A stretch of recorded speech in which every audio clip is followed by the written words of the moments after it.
ក្នុងរយៈពេលតែ24ម៉ោងចុងក្រោយនេះគប់អាកាសអ៊ីស្រាអែលបានវាយប្រហារលើទីតាំងយោធាចំនួន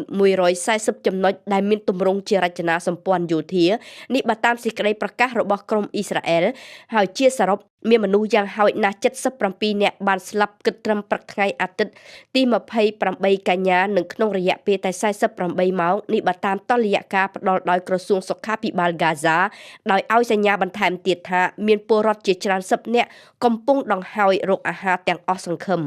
ឯអង្គការសហប្រជាជាតិបានត្រឹមស្រែកថាប្រតិបត្តិការយោធាអ៊ីស្រាអែលបានបង្កឲ្យមានមហន្តរាយមនុស្សធម៌នៅហ្គាហ្សាយ៉ាងខ្លាំងដោយមណ្ឌលសុខភាពចំនួន4នៅរបស់ក្រុងត្រូវបិទហើយមជ្ឈមណ្ឌលផ្ដល់អាហារូបត្ថម្ភខ្លះត្រូវបញ្ឈប់សកម្មភាពតែម្ដង